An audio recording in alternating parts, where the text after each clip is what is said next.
Saya ngelihat sahabat saya yang dulu yang udah meninggal tuh lagi dipukulin. Saya kan bingung. Jadi saya harus masuk ke mana? Ke sana. Karena yang kamu sembah itu beda. Salah yang kamu sembah itu.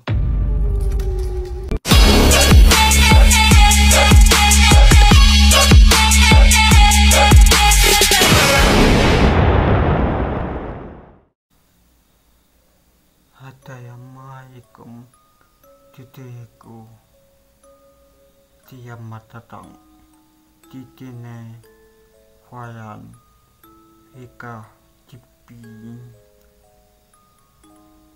Oke, kita akan mengikuti video Wayan.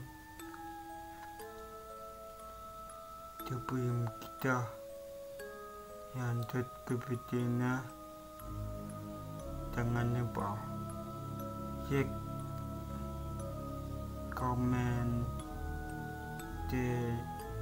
and subscribe.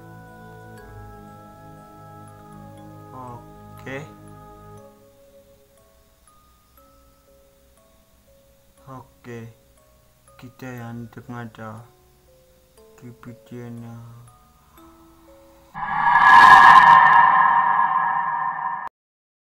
Entah apa ya, saya bisa ngelihat badan saya sendiri emang ya. Jadi saya ngelihat badan saya sendiri, tapi sebelumnya itu terjadi, jadi di jempol kaki saya itu kayak ditarik emang ya. Jadi di sini tuh kayak apa ya, kayak air yang surut sampai kepala. Dan saya bisa ngelihat badan saya. Dan ketika badan saya disentuh sama teman saya, meskipun pelan, tuh rasanya sakit banget. Ketika saya merasakan sakit itu ada yang narik. Saya bisa ngelihat badan saya sendiri, saya ada yang narik. Terus ada cahaya putih, cuman ada suara.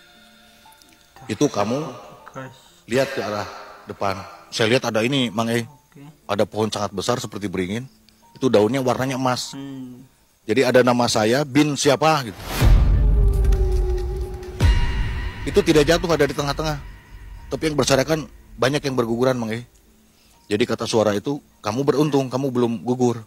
Karena si daun itu ada di tengah-tengah, Mang Jadi saya udah meninggal belum? Belum. Kamu lihat ke sebelah kanan.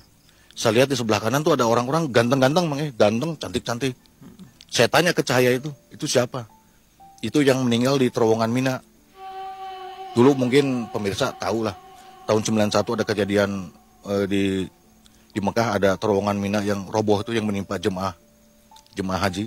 Nah, itu saya ngelihat mereka tuh ganteng-ganteng, Mang Ketika saya diperlihatkan ke kiri, tempat kamu mah di kiri. Saya ngelihat sahabat saya, Mang yang dulu yang udah meninggal tuh lagi dipukulin. Saya kan bingung. Jadi saya harus masuk ke mana? Ke sana. Karena yang kamu sembah itu beda. Salah yang kamu sembah itu. Suara itu Mang yang ngasih tahu. Itu dalam keadaan mati suri ya? Mati suri ya, Mang Ini kenapa saya bisa ngelihat teman saya lagi dipukulin gitu. Banyak banget, terus banyak teriakan, wow, ampun, Allah Akbar. Wah, pokoknya jeritanya, kalau saya dengar mungkin saya nggak tahan, untuk yang kedua kali mungkin saya nggak tahan. Saking banyaknya jeritan-jeritan.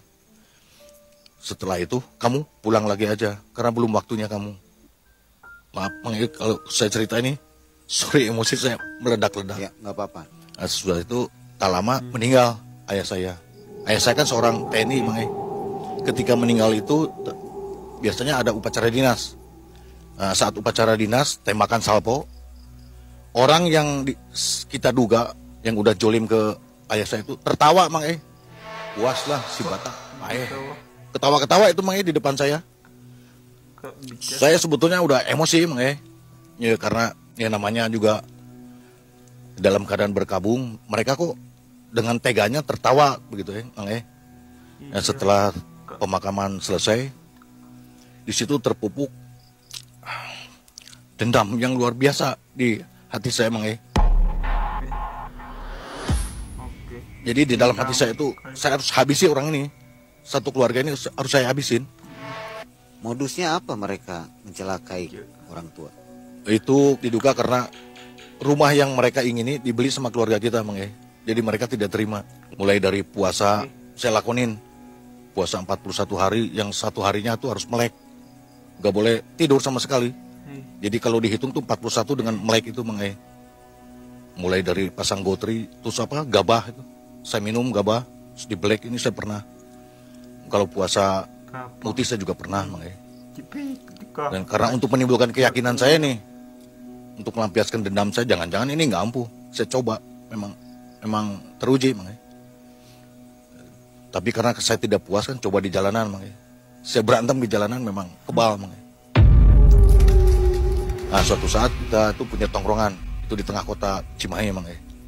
Jadi di samping toko-toko, satu saat ada preman lah yang meminta jatah ke toko yang biasa deket kita nongkrong itu secara paksa, Mang. Nah, saya kan nggak, sebagai orang yang sudah dekat dengan pemilik toko, bela, Mang. Akhirnya terjadi perkelahian. Ya, dari situ kan saya timbul hati saya nih, saya mau coba nih, benar nggak saya kebal gitu.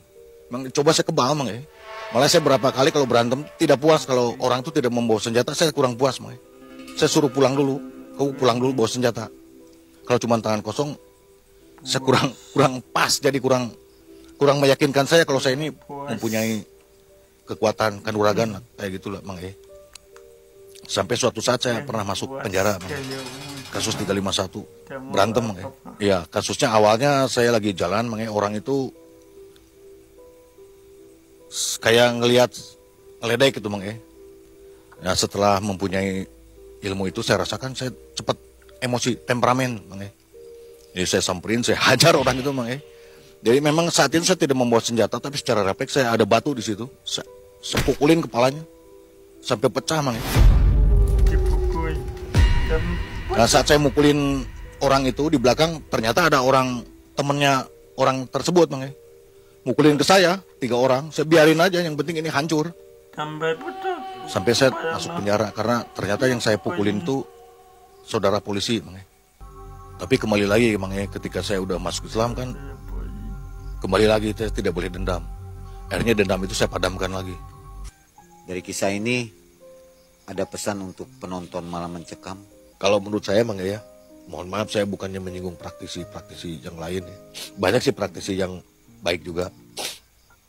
Kalau sekiranya kita mengalami santet, cobain dulu dengan sendiri. Perbanyak sodako, zikir. Karena saya alhamdulillah sembuh itu dengan zikir dan sodako, Mang. Saya udah berobat kemana-mana, ya tidak mengalami kesembuhan. Akhirnya saya dengan zikir sendiri sama sodako ke anak yatim. Alhamdulillah sekarang saya sehat, Mang. Boleh diijazahkan mungkin zikir yang baiknya. Saya memperbanyak sholawat, Mang. Sholawat sama al-falak. Ya, Itu saja. itu saja. Sholawat yang paling banyak saya amalkan.